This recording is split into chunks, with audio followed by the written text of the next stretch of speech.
Hello, everybody, and welcome to another episode of Maybe I'm Just Not Getting It. I'm your podcast host, Robert Davis. Appreciate you all for tuning in. Before we get started, just remember to follow me on socials. Instagram is RTD underscore III. Facebook is Robert Trey Davis III. And the podcast, remember to follow the podcast, like, comment, subscribe, all that good stuff. Podcast is on Apple Podcast, iHeartRadio, Spotify, and YouTube under the same name. Maybe I'm just not getting it. So yeah, make sure that you definitely check those out. Um, and so with that being said, we'll hop into today's episode. And today, before we get with that, just wanted to welcome our guest for today's episode, who at this point, this is his second time on the show, so he's a show regular. Um, Ricky Stone, how you doing, bro? What's going on, man? I'm all right. How you doing? I can't complain. In the land of the living, man. That's all you can hope for. Right. So today's episode is something I think it's weird because like in today's episode, like I want to talk about the concept of blackness and more or less how we judge blackness. And I know like we've talked about this before. And like oftentimes we see it in like almost everything in terms of black culture, in terms of like most comedies, comedians, TV shows, they always talk about, things black people do or things that we identify as black or acting white. And, I think it's a interesting concept because there's no real standard definition per se of what black is. Right. But yet being black is a very, it's like there's no standard definition, but yet it's almost like an unwritten rule you can't see. But like everybody talks about it, it's like, oh, this is black, that is black. But no one really knows what black is or Hmm. what black should be or what black ain't, or is there something that black ain't? All these things is real questions of it. And, it kind of delves into, the stuff that we do, the stuff we enjoy, hobbies, what we learn, how we talk, what we listen to, like just the whole everything kind of delves into this concept of, is this something that black people do, or is this a black thing or a white thing or anything like that? And like, I think, with that, it's obviously like we're saying, it's one of the most talked about parts of our culture, especially in black media. And like, again, we kind of categorize everything from like speech, dress, where you work or what you work on, what you work, your family dynamic, your romantic interest or who you date, your points of view, your politics, um, all of that, kind of falls into that concept of it. Um, and like, I mean, I think, the reason why, I kind of wanted to talk about it to a degree was that it kind of, I guess it's based on the concept of like shared themes or experiences or, kind of common ground that Black people share in a sense. But I think at a time also it can be a bit reductive, to kind of like box stuff into a certain type of framework of being like, oh, this makes you black or this isn't black or you should be ashamed of your blackness for enjoying stuff. You know what I mean? Like you like Yeah. Kenny Chesney, that you should be ashamed of your blackness for that or something like that. Um, and I think it's in a time where like black people are kind of expanding. I mean, I think in a time where like culture is kind of like blending, all these different cultures are blending together, and all these different races are kind of blending together. Not in like a family dynamic. Well, I guess that too, but like people are doing different things and interacting with people differently, and a lot of people live in like uh, mixed neighborhoods or apartment complexes with different people all around, or neighborhoods with different people all around now.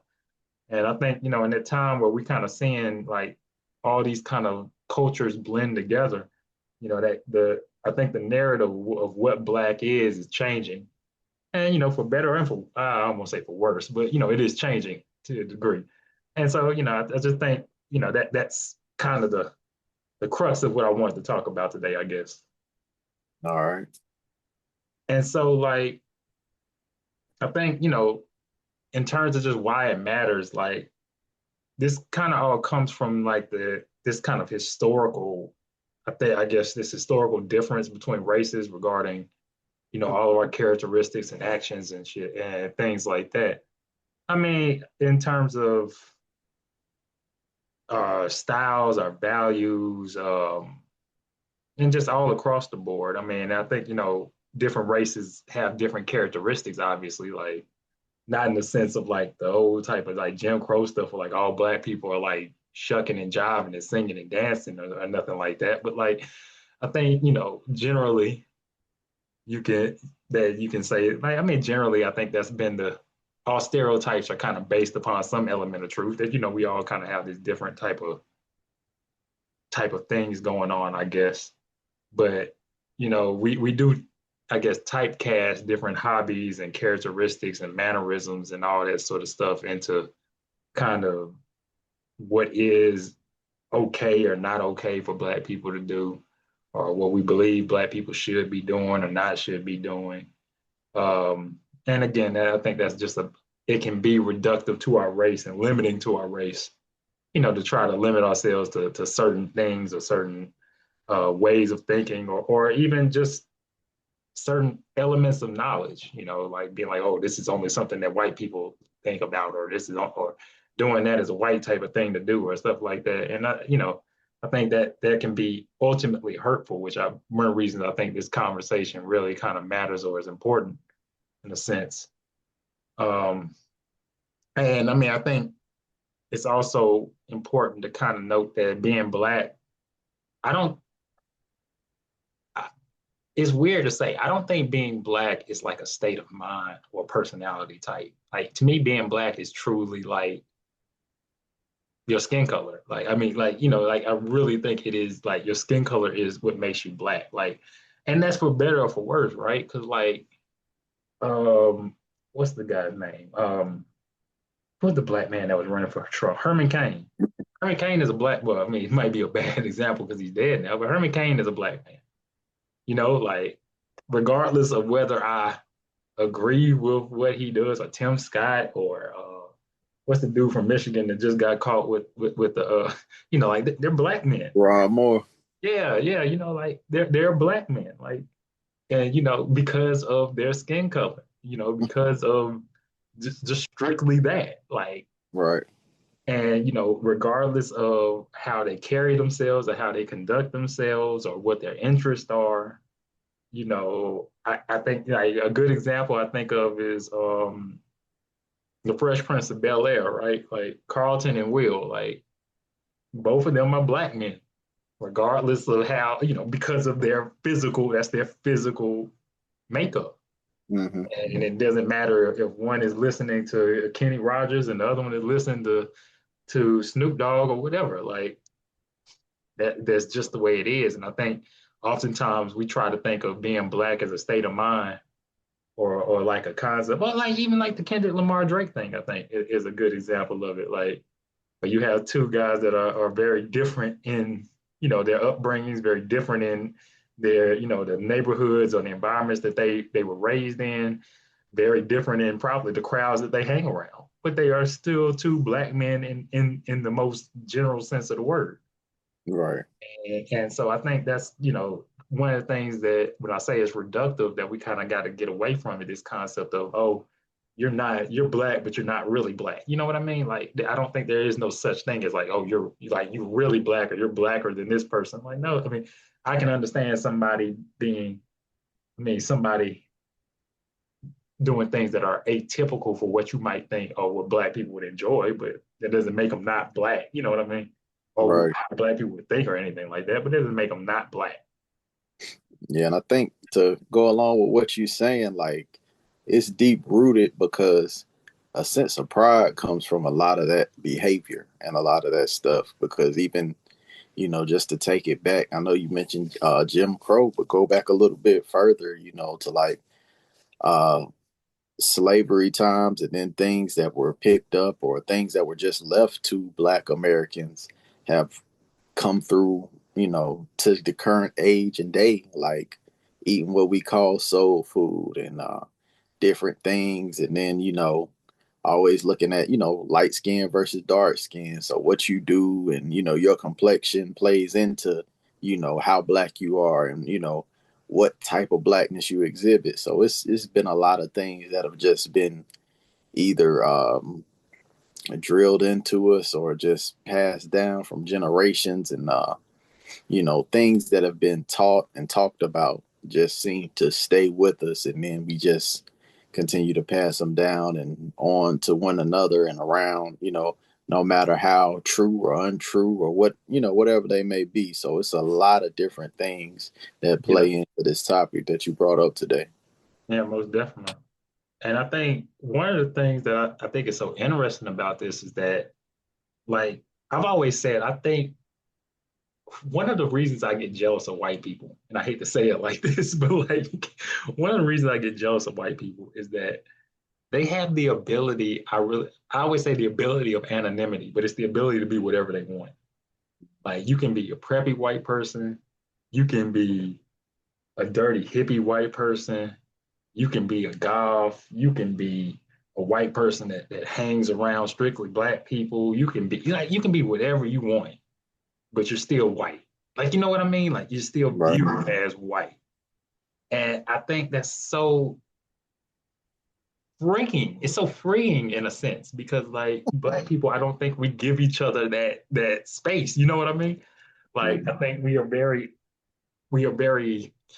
often to want each other to, and I get it because I think black people look for a sense of solidarity in one another and a sense of kinship and unionship in one another. Right. To a degree, yeah, I get it. To a degree, you won't feel that. Like me and Tim Scott probably wouldn't feel this a sense of kinship to one another. You Like, wouldn't see him in public and throw the head nod to him.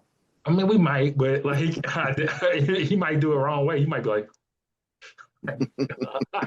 some shit like that. I don't know, but it's like it's so freeing that like they can do whatever they want, but still be white. Like a biker white and a high class preppy white can still be white, and they could walk into a bank and just be like hi to each other, and that's it. Like that, and I think that's just it's something, and I really think it's the same for other races as well. Even though I think other races are now, and I think that's part of the spread of the internet type of era of everybody critiquing everything is that they're being more kind of, are you really for your race or not?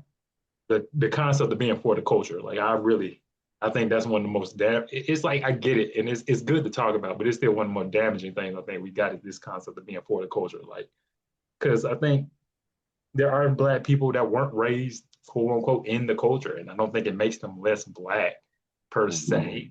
Um, and I mean even to a degree of black people cannot believe in things like civil rights for black people and still be black. Clayton Bigsby in the Dave Chappelle skit was still a black man, regardless of how he felt about his skin color. He was still a black man. Like Right. and I just think that's one of the crazy things that white people get the anonymity of that.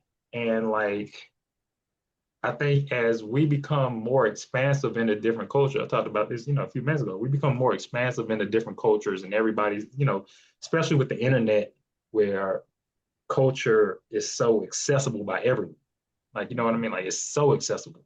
Like I think we have to be more open minded on that because there are going to be black people that are going to be, there are black people that hang out with mostly white people or be in mostly white spaces. There are black people Yep. that be in mostly Asian spaces or with Asian people or hang out with diverse groups of people that aren't black, and like we have to still accept that as what it is.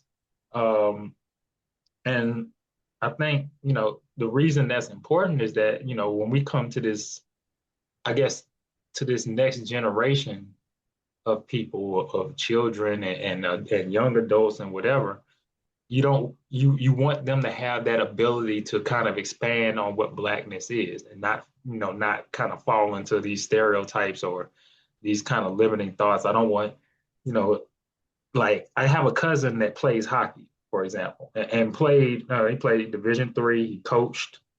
He still coaches, and I think that's great. In the concept because you don't see a lot of black people in hockey, All right. and like I wouldn't want. And I think it's great that he was able to pursue that. And I know some people would be like, "Damn, you play hockey? That's something that's white as hell." But it's like, why? Like I know people looked at Tiger Woods probably and was like, "Why are you golfing?" Like, you know what I mean? Or they probably looked at the Williams sisters like, "Why are you playing tennis? That's a white person sport."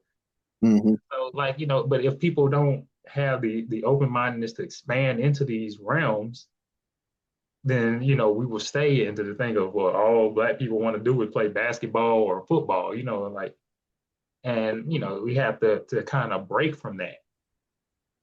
And one thing I wanted to ask you about to kind of get to one thing I saw, my wife showed it to me. Actually, no, she's told me about it, and I apologize if the person who said this on the internet or the content creator, whatever they call themselves, ever sees this. But they were talking about how like there's different types of blackness, which I can agree with, but I think falls into that kind of like this conversation today. And like I think it's probably more levels to it than what they gave, but they gave three basic examples, which made me laugh. So I just asked your opinion on it. They were like, you have three different levels of blackness, which is your first, or one is African Americans, the second is blacks, and the third is niggers. And it's like, I got where he was going with it, or where they were going with it automatically when they said it. Like, All okay, right. I understand it.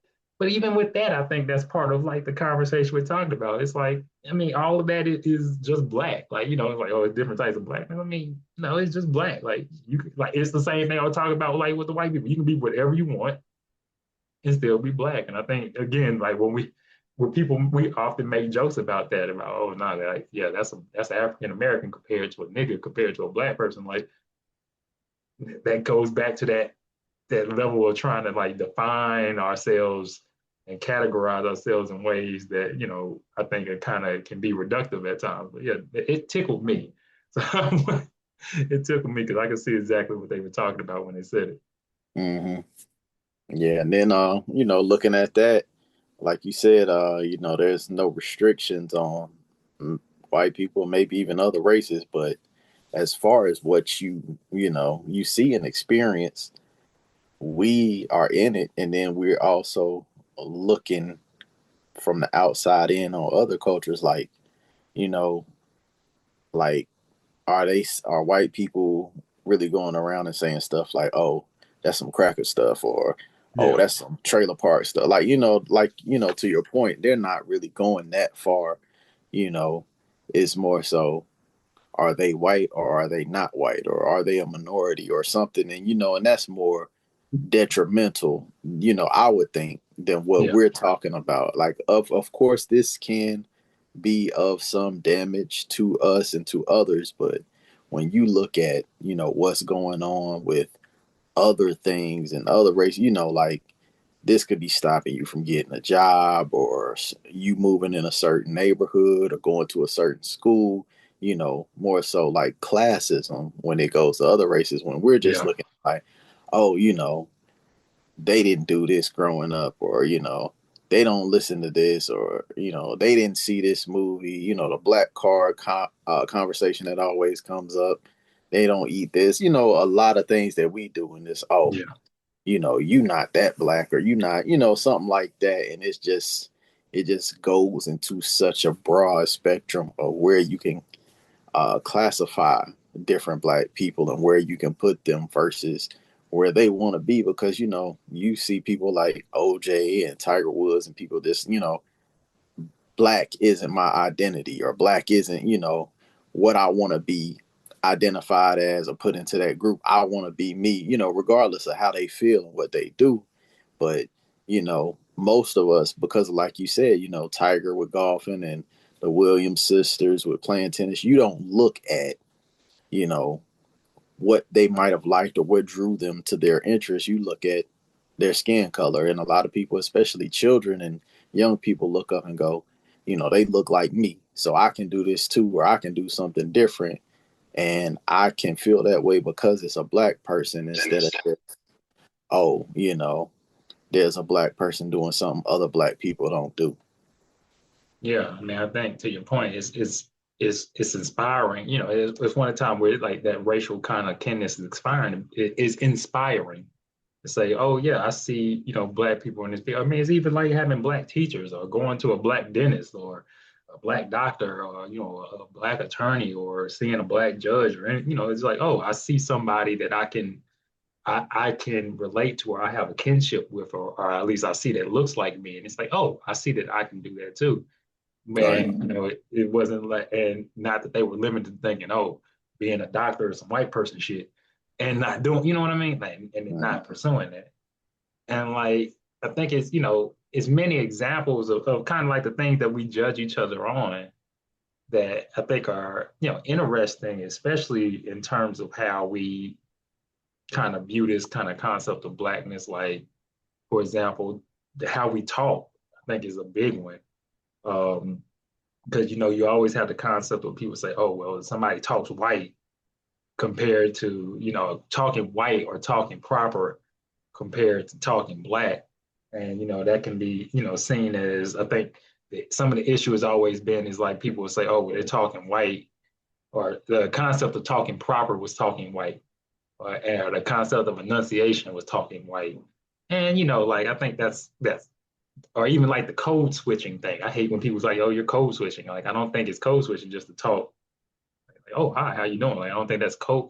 Like, I hate that that's called code switching. You know what I mean? Like, because it's like, "Oh, well, I got to work now." I'm be like, "Oh, fuck that shit, man." I'm with, like, like it's. But I mean, I get it. Like, and I think the reason why I hate it is because like ebonics or slang is like, I get why we say, like, oh, that's a black way of talking, but like, I think it's more I think it's a little deeper than that because in the concept, like in the South, you have like white people that talk slang too, or like does that make them, talking like and not slang like because they're around black people, just slang in terms of like where they're from or their dialect. Does that make Right. them talk black, or is that talking white even then? And like like do we say that it's talking white? Should a black kid feel bad because they don't their voice sounds different or the way they sounds a little bit more preppy than their friends? Like, uh, and I think that's a just an interesting, and it's such something that we judge each other on so often is like, because I know even with my voice, like I talk a lot of times country, and I guess people can be like, you sound black, but I also can hear at times where I'm talking to other people, and they're like, oh, that sounds white. And it's like I mean, sounds it just is what it is. Like, you know what I mean? Like, Yeah. and like, I think we, one another way that we kind of go and do that type of judgmentalness is the way that you dress, like the preppy versus the hood type thing. Like this is definitely going back to like the prime example. I think it is.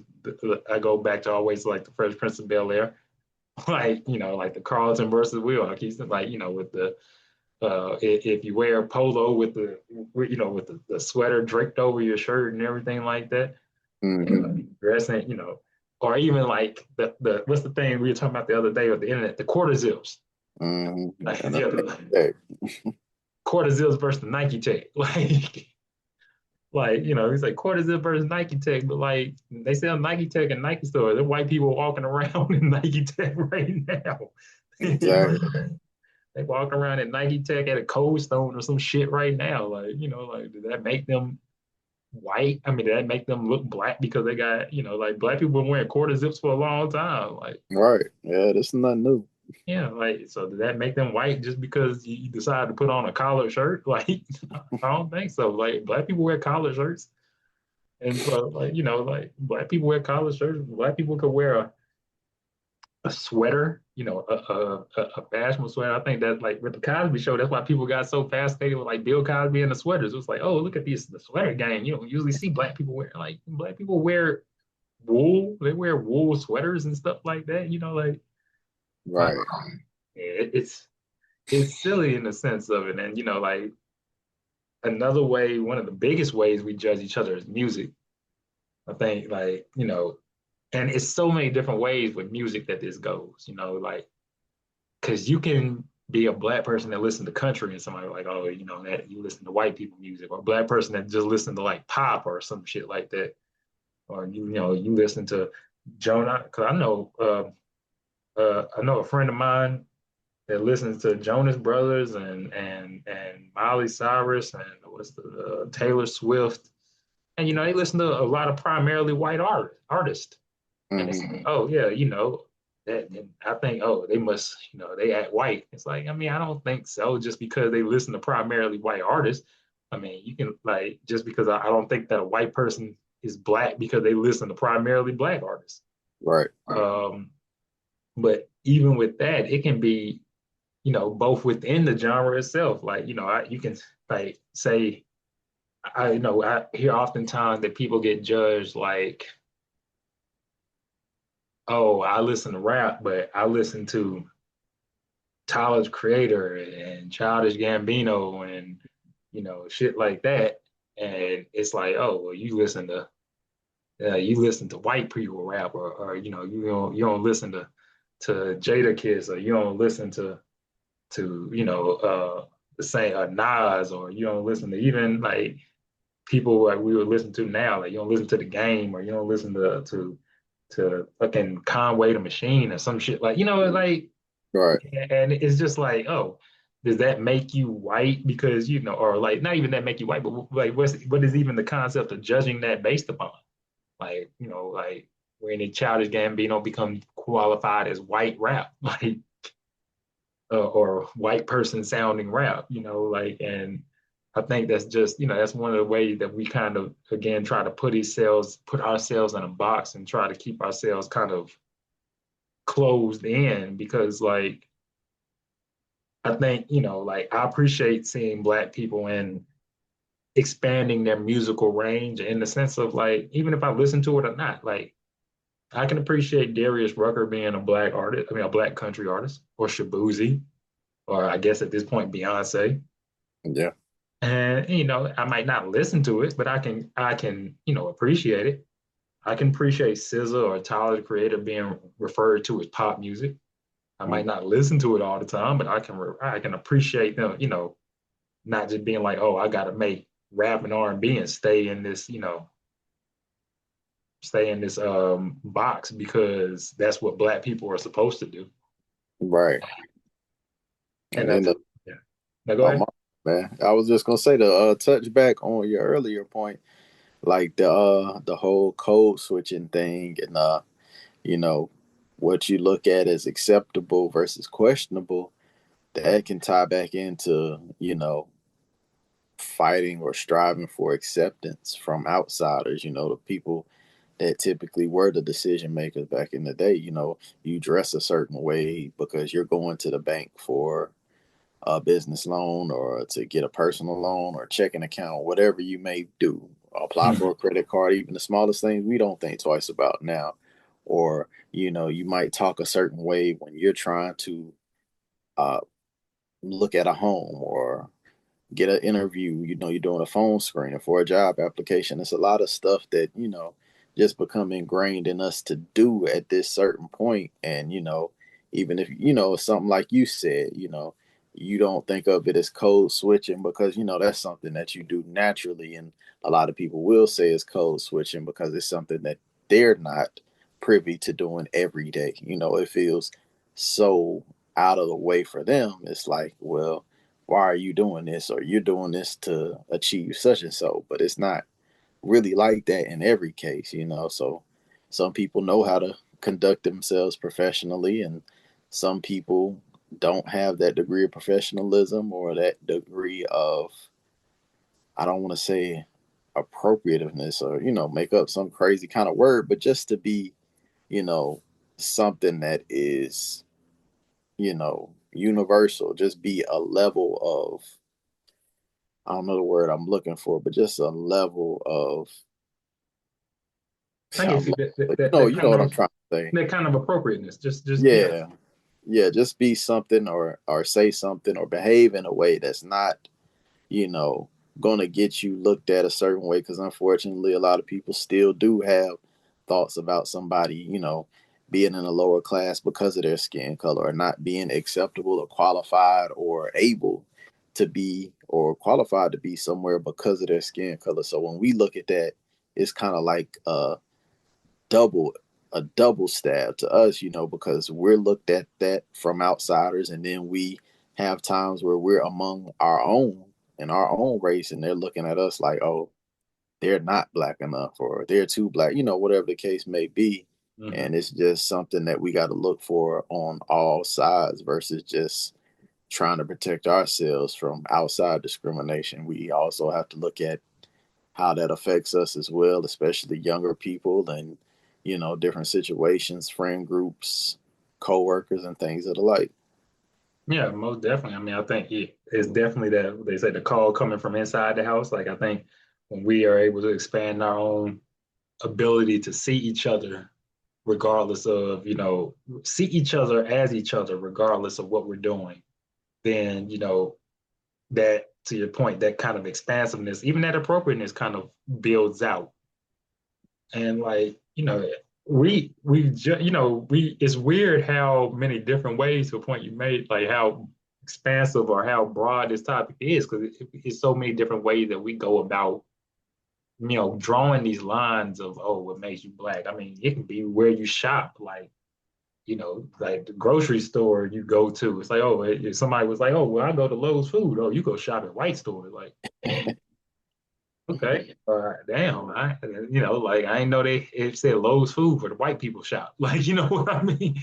Or Yeah, like if I go to Harris Teeter, or I go to Food Line, somebody be like, oh yeah, like there used to be a food line. Ain't no used to be, it still is a food line by my house. My mom always called it the nigger line because it was all, it was all black people there. And like I just joke because like, oh, it's like, the only place that black people supposed to be shopping is like Food Line or Walmart, like for groceries, like. right.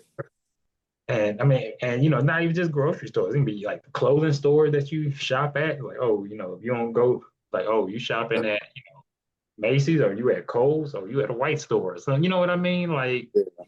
it's so many different ways. Or like, oh, you at Target to get your stuff. Oh yeah, you shopping with the white people today. Like, and it's like, damn, like Target. I guess not Target because we're boycotting them now. But like any like most of these stores, it's like, yeah, like black people can shop here too, and it shouldn't be something where you feel ashamed to do that because, oh, I feel like I got to stay true to my blackness and go shop at such and such, unless I guess it's a black owned store. But even then, still, white people can shop at a black owned store too. Yeah. Like, Yeah. And I think it plays into like demographics and your surroundings, geography, locations, things like that. Because, like you said earlier, if it's say it's like a black person that grew up around mostly white people, or they're a small percentage of a black population in the area, mhm, if they're going to with their friends, if they have a good amount of friends and they're going to the mall, they're probably going to H&M. And that's one thing I can say about younger people. They're more lenient on these things than we were now. Cause I mean, we were then, because you go to H&M and you get something that you like, it's not, we're not checking the labels anymore or asking where you got it or what you got on, but it's like, what you got and where you brought it from because of who you went with, versus, hey, I like that you got on such and so and got it from this store. I right, gotta go get something similar, or I gotta go get what you have to look the part. And even what you said about the grocery stores, until you get older or until you go somewhere and you experience something different, like if you never leave, your city or your state or your area, you may never know stores like Food Line aren't like a super national brand and they're in certain neighborhoods, or Harris Teeters are in certain neighborhoods, and different people don't go to other, cross over like you said. But it's like, it's not back in the day. They're open to all people in all walks of life, but it's like you tend to see people because of what they're accustomed to knowing and doing in certain places and areas.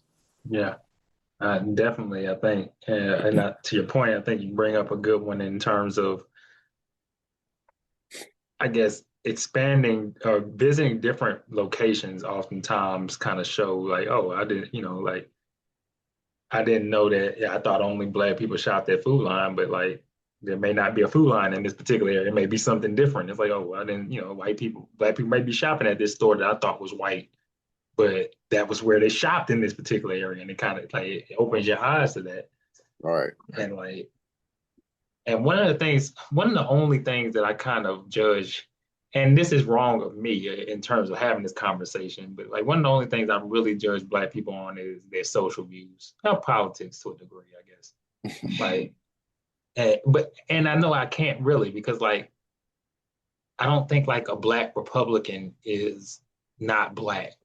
I could think their views might be harmful towards black people, but I won't think that they're not black. Like, you know what I mean? Like, and I think that's one of the things, especially with the internet, that is kind of taking off is this concept of like trying to shun people out of their blackness.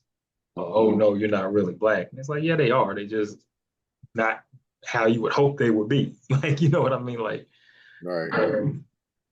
I, I, I, I can, I've met black Trump supporters and being like, oh, they still black. Like, you know what I mean? Like they would even identify themselves as black.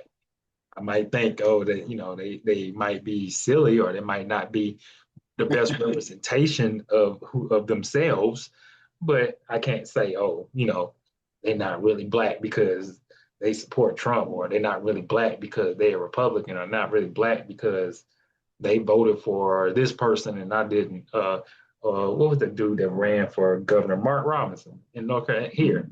Like Mark Robinson is a black man, regardless of as silly of a motherfucker that he is a black man, and like he identifies as a black man.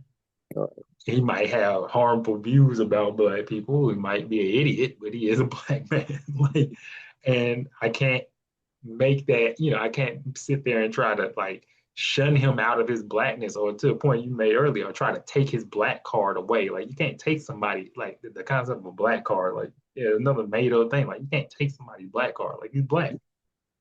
Just a stupid black, but he's black. Like you can be a stupid white, but he's black. Like and like, it's different. And like I don't think if just because you are pro-African or like, a 5%er or Nation of Islam, or if you read or what's the Black Israelite or anything like that, that makes you any more or less black than, anybody else, or Black Baptist or anything, like, it doesn't make you any more or less black. Just different ideas and views from different people that are black. And I think we got, again, we have to give each other that ability to be that and still be black in order to kind of expand where we are as a race. Right. And like one of the things I think is crazy, one of the things I think is crazy, especially in the era of the internet, is like the content that we consume, we often even judge each other on. Like, I know, like, obviously, like, oh yeah, if you watch Zeus, oh, only black people are watching Zeus, only black people are watching Baddies, or only black people watching BET, or only black people are watching Tubi, or like, or only black people are watching certain shows on Star, like what's the shit? What was this? Power, or BMF, and stuff like that. Or even just coming outside of TV, like movies and memes and like Black Twitter. Like I never really understood the concept of Black Twitter. I didn't, because like even in the hype, the era where we were on Twitter the most, I guess Twitter was the concept, and I get that I was mostly surrounded by black people on Twitter. So maybe I was just in Black Twitter, and because it was just black people and I didn't think of it like that, I didn't realize it. But like, I never thought of it like, oh, this is Black Twitter. It was just Twitter. Like, because white people were on it too. Like, you know what I mean? Like, it wasn't like, oh, if I was in a white set, if I ever saw white people tweeting, it's like, oh, this makes me feel like I'm not on Twitter anymore. Like, no, it's just Twitter. Like, there was no such thing as Black Twitter to me. It was just Twitter. Black people were on Twitter. Black people were talking to each other on Twitter, and It's like, oh no, Black Twitter was lit. And I'm like, no, I never thought Black Twitter was lit. Like I thought just Twitter was lit. Like, like it wasn't never like, oh, Black Twitter is where it's at. Like, no, because I couldn't be like, oh, where's Black Twitter at? Like, you can't find Black Twitter. Like, you know what I mean? Like, it's not like there's like a button to click on, like, welcome to Black Twitter. Click or welcome to Black Instagram or welcome to Black X. Like, like nothing like that. It's just X. Like, you know what I mean? So I think, that like reels and the content creators we watch, like, I think that, like there's many Black content creators out there and be like, oh, you must be Black for watching, this content creator or that content creator. But white people, I watch white content creators too. That Right. make me white for white, like, and I just think and I think to your point, like the younger generation is a lot more lenient with that sort of thing because they grew up in this concept of the internet being able to easily access all these different areas of the internet and all these different realms and just be able to enjoy it all as kind of one big conglomerated mess. And I think that there's something that they're doing good at is being able to be like, oh yeah, just everybody, like Asian people can look at Black women talk about shit all day long, like, you know what I mean, like, and be Asian, like, you know what I'm saying, and not like and not feel like, oh, I'm trying, like I'm imitating Blackness by doing that, or Black people can look at white people and not feel like, oh, I'm imitating whiteness by enjoying this. And I think that's kind of where we would want to be with that. Um, I mean, even with sports, like we were talking about earlier, like soccer and golf and hockey, tennis, lacrosse, and all the winter sports, all the winter Olympic, like almost every winter Olympic sport, frisbee, swimming, rodeo, like Black people can be in these, and I think it's harmful for us to be like, oh, rodeo is a white person. I mean, there's been Black cowboys for years and Black firemen and all this shit for years. Like, oh, only white people do that shit. Like, I don't think that's the case, and I don't think like it's reductive for us to be like that because why? Like, why limit yourself? Like, but to your point, part of it is that exposure. Like, if you don't have that exposure to it, how would you even know? Not even exposure, but if you never seen, those that look like you in it, you may think, oh, that's something that only white people do. Mm-hmm. It's still something where we have to kind of be able to address each other and be like, hey, like, yeah, Black people can play ultimate frisbee, or Black people can play lacrosse, Right. or Black people can be bobsledders. Like, what was the shit? Cool Runnings. Like, Black people can do that, and and be celebrated and maintain their Blackness. They're not any less or more Black because they do it. I mean, even hobbies.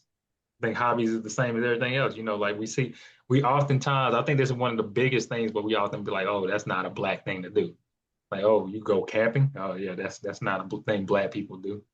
And it's like, yeah, I mean, I get it. You might not see a lot, but Black people camping, but just because a Black person go camping, don't make them white. Like, like, oh, you losing your Black card because you like going camping, or you losing your Black card because you like doing parkour, like, or you like doing stupid risk seeking type of activities, like, like jumping off of shit from one to another, or you like CrossFit or something like that. So that makes you like, oh, so you do white people activity and that make you less, less Black. Like, I think that's just one of those silly things that we kind of get into. Right. And so, like, oh, that, I mean, and again, it's like, it's harmful because, like, what if you had a kid that was good at, that was good at parkour, that was good at doing like the flips off of shit and stuff like that. And it's like, oh, I like doing it, but, my friends made fun of me because they said I acted white, or I was doing stuff that white people did, and then it made me stop. And so, now I don't do, something I like because I felt like that's not something Black people should be doing. Like, Yeah. and I think one other thing that I think is big with this, and I talk about this in another episode this season, I think is like information and education, I think to a degree, is something that we also hold, like, I mean, down to a lot of different things, down to like the schools we go to, Like, oh, you went to a white school. Oh, you went to a black school. Like, I mean, yeah, you can go to a white school and be black. You can go to a black school and be white. Like, it doesn't, and I get the concept of like the history behind them, HBCUs compared to PWIs and whatever else the case may be. But you can, I mean, but it doesn't change who you are individually as a person. Right. Um, and even the type of information that we take in or the type of information that we see. I know like one thing we talked about like was like financial literacy and why that's hard within the black community. Not why that's hard, but why that seems so taboo within the black community. And like I think part of the reason why is that it's been this concept of financial literacy seems like a white thing, or understanding finances, understanding money, understanding how that world works seems like something that white people do, or seems like something that is only accessible or only knowledgeable by white people. And I think that's one of the reasons that it seems that it has been so taboo, or that I think some black people have been so, I don't want to say resistant, because I don't think people are resistant to it, but I just think it's been something that's been hard to kind of break through. And it's just like why, I'm not sure, but there's many things. I mean, there's many reasons why to it's important for black people to know about. There's many reasons, in terms of building credit scores, in terms of being able to get loans, in terms of being able to manage their own money, to understand what the investment accounts are, what investments are, what their 401k is, or just to be able to create a budget or manage their money at the end of the month. Right. Like just any of those things. I feel like, just the basic things, and you don't want somebody to feel like, oh, I need to go get me a financial planner or I go talk to a white person in order to be able to do that. Like, you should be able to, like that should be able to be something that you can do from within if you want, because black people do it. Like, you know what I mean? Like, Right.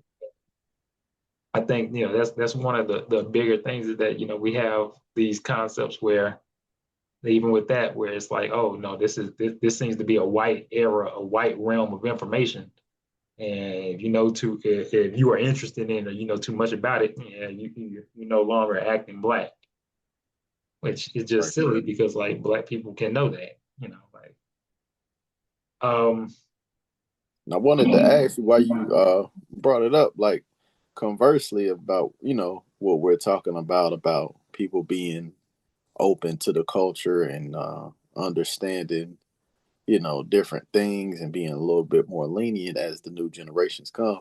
How do you feel about conversely with the whole they're invited to the cookout thing or they're at the cookout thing? Because when I see and I hear stuff like that, I'm like, man, they're more accepting to white people doing quote unquote black people stuff than they are for black people doing other culturally connected activities. And it's like, why are you opening this? Why are you accepting this, excuse me, with open arms versus shunning somebody that looks like you for being diverse? yeah, I mean, I think I feel similarly about it. Like, i think I think the concept of the cookout is weird. Yeah. Like, just the concept of it is almost like the Black Twitter thing, right? Like, it's like the concept of the cookout. Like, there is no cookout. Like, I mean, just like I think sometimes, and and I don't want to say this just for Black people, but like sometimes we get caught up with these like hypothetical realms that don't really exist. And so yeah, like you see, like, oh, like I see, like, to your point, one of the quickest things I always see is like, oh, there's a white person there that is speaking about like history, or like a history and how it's been disadvantageous towards black people, or how, or some sort of societal problem and how it impacts black people or something like that. And I'm like, oh yeah, or you see a white person that can dance good, or has sense of fashion. Oh, they're invited to the cookout. And it's like, to your point, it's like, why? Because you felt like they mimicked, I'm not mimicked, but you felt like they shared something with you, like then you felt like y'all shared a kinship. Then I can understand being like, oh, I would want to be friends with that person. Right. But to be like, oh, well, yeah, yeah, they act black. Like that's what that, they're invited to the cookout. Oh, they act black enough to be there. There Mm-hmm. is no acting black enough to be there. Like, and to your point, even with that, like, yeah, like, so it would be, if you had a kid that acted like Tyler the Creator or some shit like that, and it's like, oh, oh yeah, he lost his black card, but a white guy that sing like Justin Timberlake, oh, he's invited to the cookout. Like that makes no sense. Because to your point, it's like why shun somebody that shares your heritage to be able to be like, but I'm accepting of somebody that I feel like imitates it.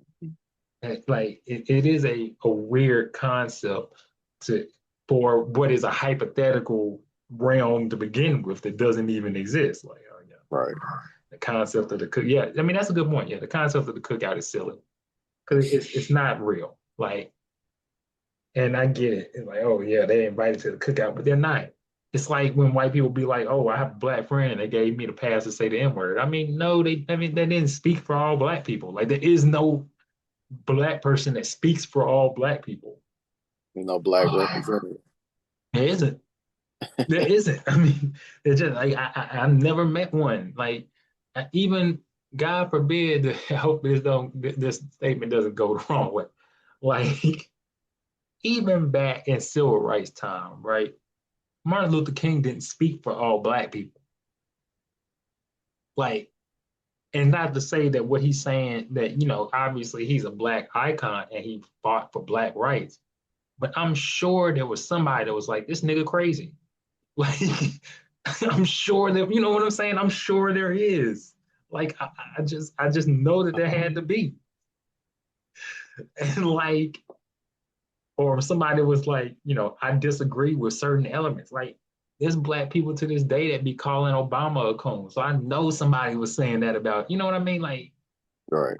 there is not one thing that you can. I mean, there's not this one person that, or there's one element that is like the litmus test for blackness, and it's like, oh, you passed this, so therefore you know Jeremy Lin comes in with dreadlocks. Oh, he's invited to the cookout. Why? Like, who? What? No.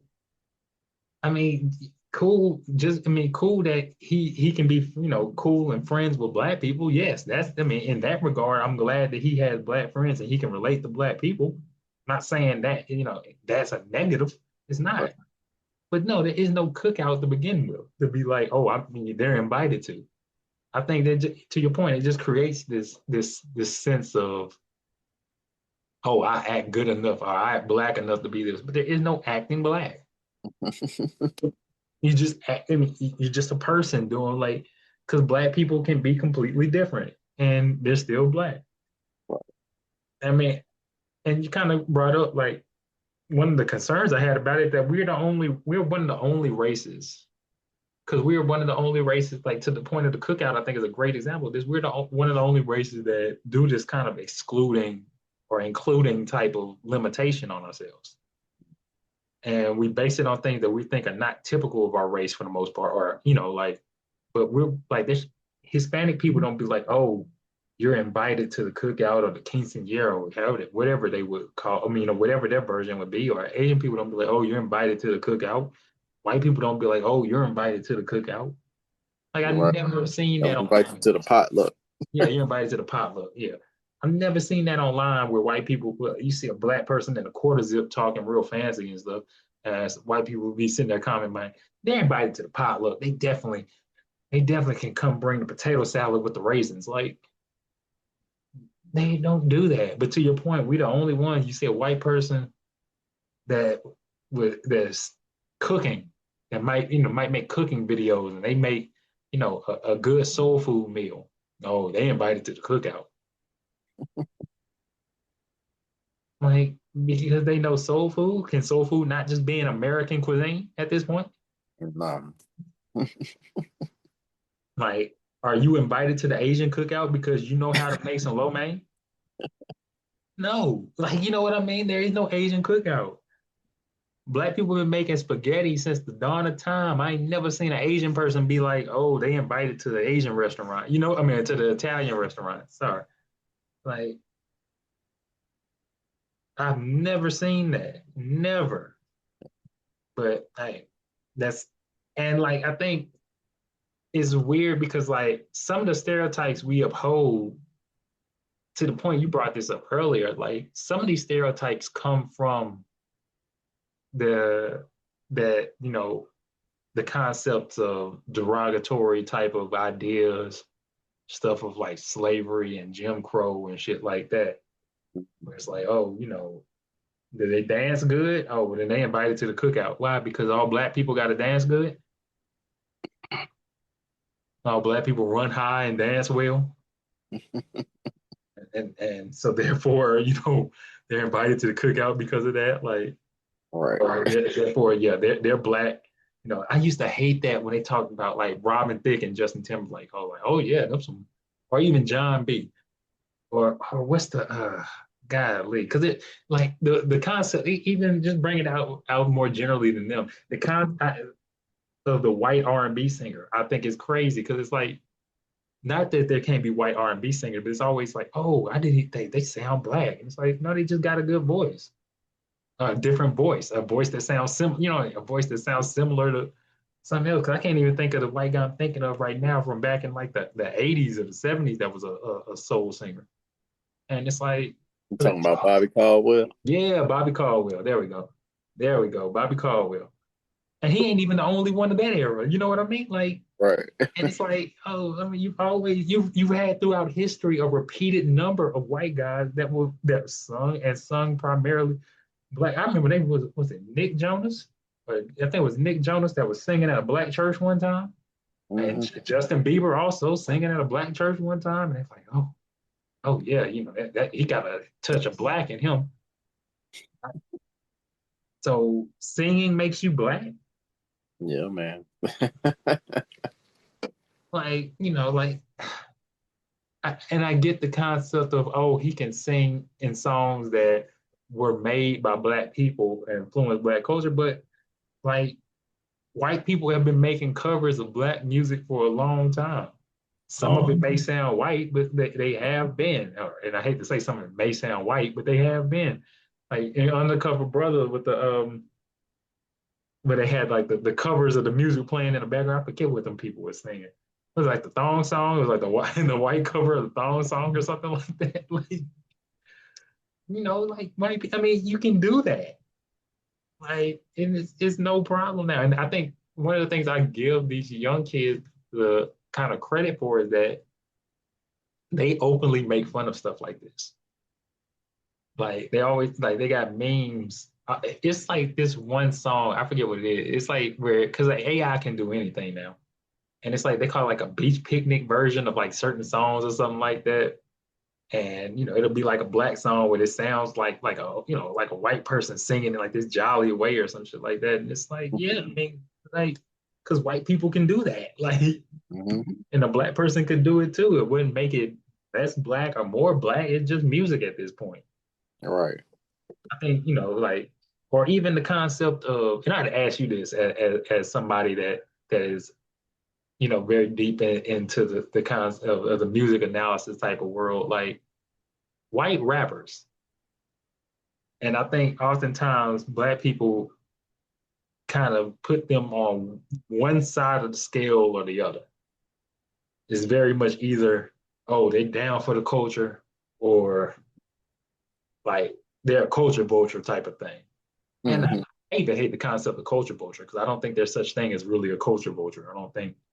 I just think that like I think if we were to call somebody a culture vulture, then I think on the same end a white person could call that too. Like if I would want, I don't have a problem with like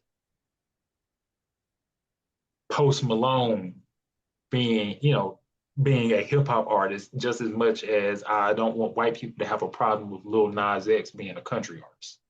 Right. And like just yeah, I'm gonna ask how you feel about like the white rappers, like like the I can't think of the one. I'm G-Eazy. G-Eazy was who I was the first one on my mind. G-Eazy, the Eminem, the Action Bronsons, the Mac Millers of the world, and just like how I think sometimes some of them are viewed as, oh, they're cool, they cool, or they these are black. They almost viewed as like, oh, there's a black guy just in a white body type thing, and some are viewed as like, oh yeah, they just imitating and perpetrating a fraud type shit. Yeah. I mean, I think it just depends on the artist and their style. Like, I'm glad you brought him up. Like Post Malone, at the beginning, he was doing stuff that was like hip hop and hip hop adjacent. And, he obviously knew what he was doing with the song called White Iverson. But then you go down, more recent in his career, the more recent music that he's making, he's not making hip hop music. So, he's doing that kind of, in my opinion, he did it as kind of like a trendy thing to break into so he could make the music that he really wanted to make Right. and get the looks that he wanted to look. I mean, that he wanted to get versus somebody like, a Mac Miller, like when he was making music, he was rapping, or Eminem and G-Eazy, like they're rapping. You know what I'm saying? And then you look at somebody like Macklemore, he might not have been trying to just do something trendy to get in.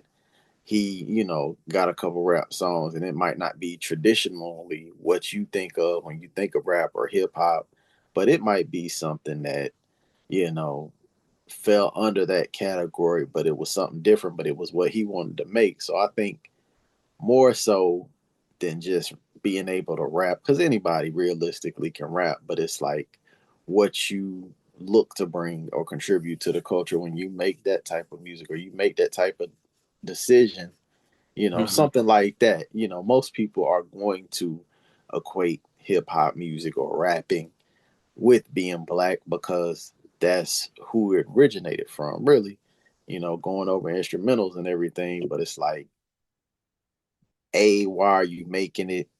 B, what type of moves are you making it? What are you making once you've made it? And then was that ever really your aim? So I think it's a lot of things to look at because some people you could tell that they are making music because they are from that culture, like a Eminem or a Paul Wall, versus guys like a Post Malone or other guys that just wanted to do it to kick in the door to be able to be trusted to do the music that they wanted to do. So Yeah, I mean, I think you got a good point about that. I think the two examples to the point where you were talking about Post Malone was him and Machine Gun Kelly. I think where you have two guys that started in hip hop, I think because to your point, they felt like that was I mean, to a degree, you have to have the talent to be able to make music in that realm. Like I get that concept, but it was definitely an avenue for them because Machine Gun Kelly is strictly I guess a rock, in rock music now, and Post Malone is pretty much a country artist now. And it's like, yeah, you've seen it's like, yeah, some artists can change over time to a degree, yes, but you do also see like where those two particularly kind of took a step into what they felt like was, oh, this is, something I can use to get my name somewhere else. And I might be able to kind of come back to that every once in a while, but definitely this is where I'm going type thing. And right, like, I think, when I hear that, I think, yeah, they took advantage. I don't think it was, I don't think of it as they took advantage of Black culture as much as I think they took advantage of an avenue of music.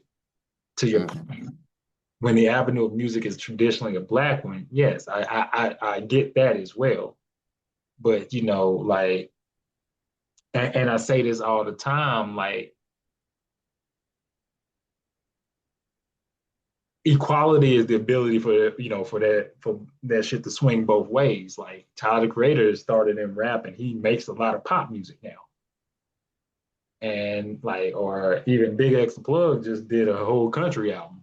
I Yeah, mean rapping, but like but And so like I think, in terms of that, you want, or even like Beyonce with the country out.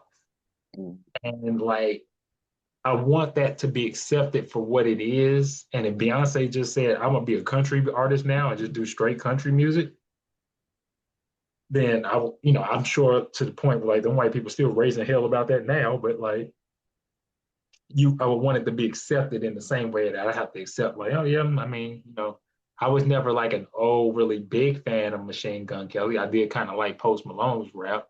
I was not like an overly big fan of Machine Gun Kelly, but like I can understand, okay, if he's a rock star now because he came from a rock background, whatever it is, what it is. He do have a black child, so yeah. Also, I got to give Machine Gun Kelly that as well. And I understand he, I guess, comes from that sort of background as well. But yeah, Right. Right. it's. I think we kind of get into the concept of to your point where it's harmful to try to restrict or to try to categorize ourselves or even others based upon that.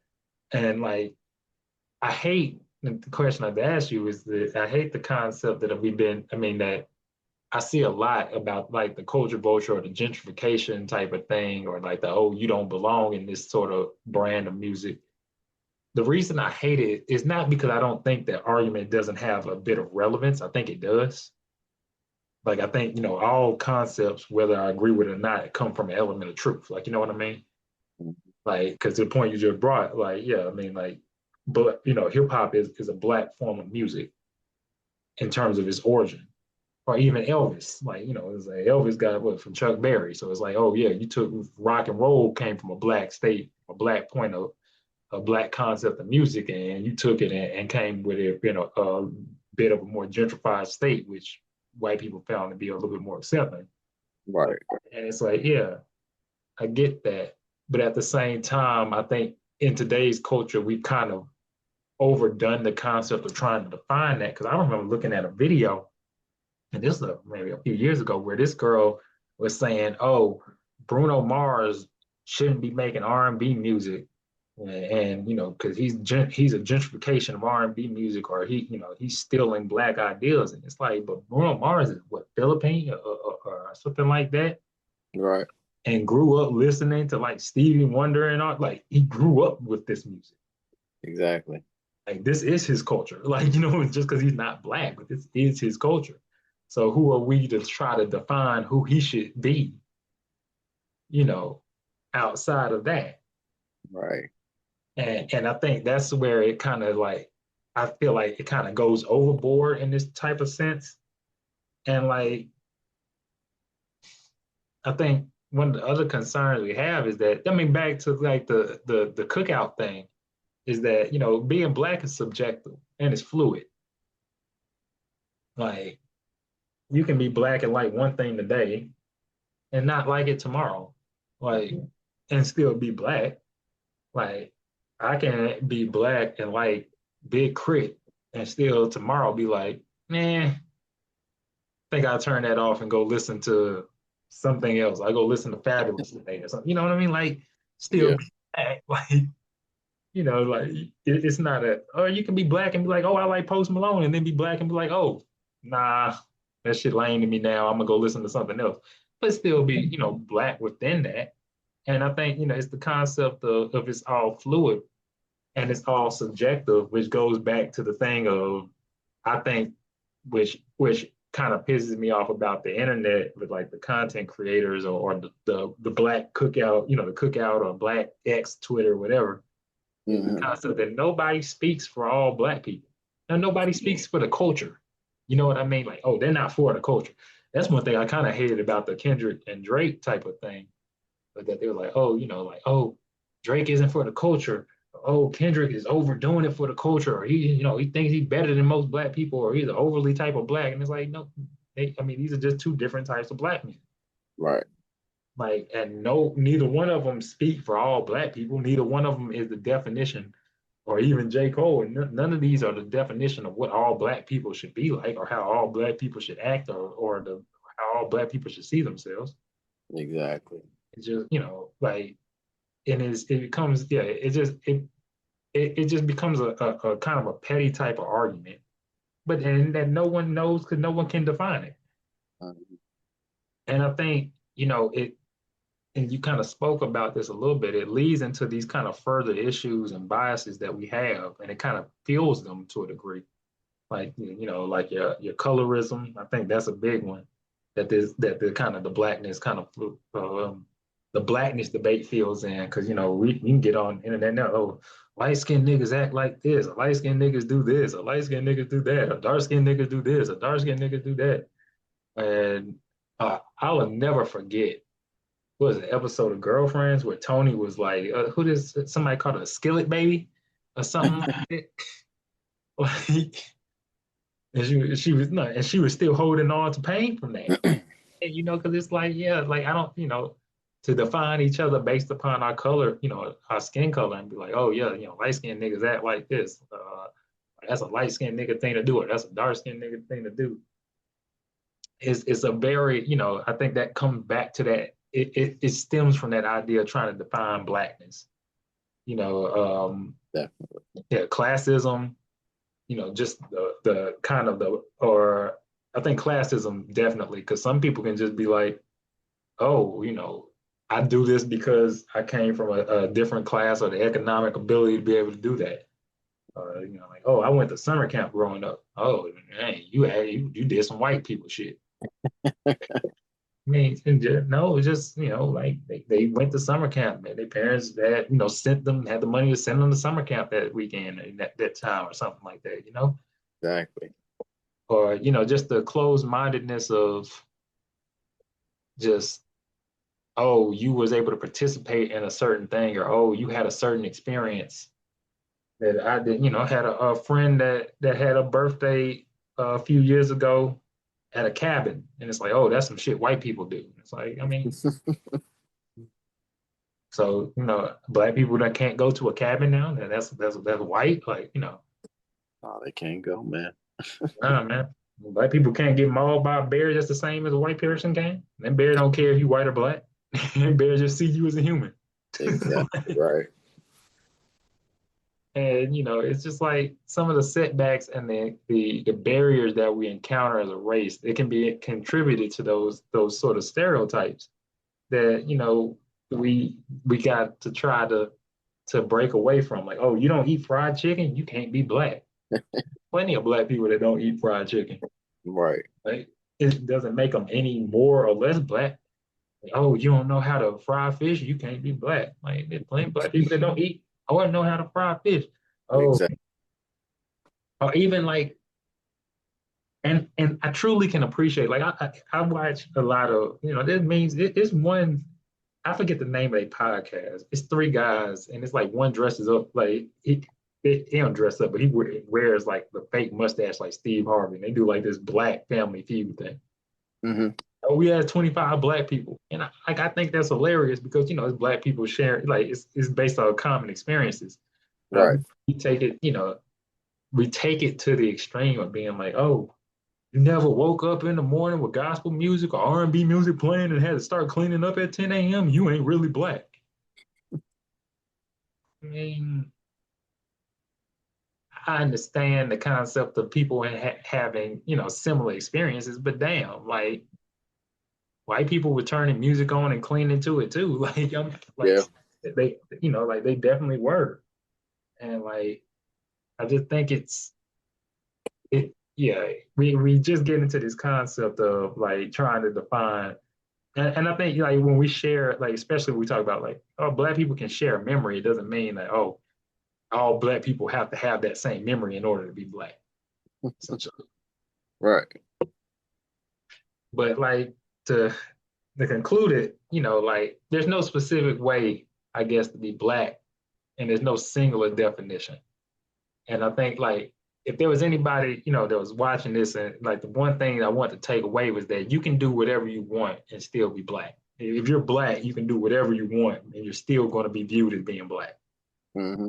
And those activities don't make you black or make you not black. They're just you being a black person doing those activities. Right. And like while the concept of racial stereotypes always exists, it's important for us to expand and destroy those stereotypes to move forward. I think that's that's the bigger picture of it all. Is that like I want like black people to be like, oh yeah, I can play hockey. Like it's a racial stereotype that black people don't play hockey, or it's a racial stereotype that black people can't swim. But there are black swimmers, and there are black professional swimmers. There are black people that swim competitively. And like, Hmm. it's but the only way to break those stereotypes is to keep challenging those norms and not give in to people being like, oh, nah, that's some shit white people do. Right. Or Or at least try it. at least try it. Like, there's black archers. You know what I mean? Like all that sort of stuff. Um, and I think, it's we as black people should support taking on these different and new. We should support taking on both different things, different new things, is the same as we should support taking on things deemed as typical or customary. Like we should support both. Like I would support a black person being like, oh, like I'm gonna eat a quinoa bowl today, a quinoa and spinach bowl for dinner, as much as I would support a black person be like, oh, I'm about to fry a pork chop. Right. Like, black people can eat both. Like, you know what I'm saying? I'm not gonna be like, oh, damn, they eat like, or I support a black person be like, oh yeah, we're going to a Indian restaurant or go get some pho, just as much as a black person that is like, oh, all I eat is soul food. Like, that's what I'm gonna eat every night, or all I want to eat is rice and beans all the time, or something, whatever the case may be. Like you got to be able to support both. Right. I think it's important to note that no other race limits themselves the way that we do.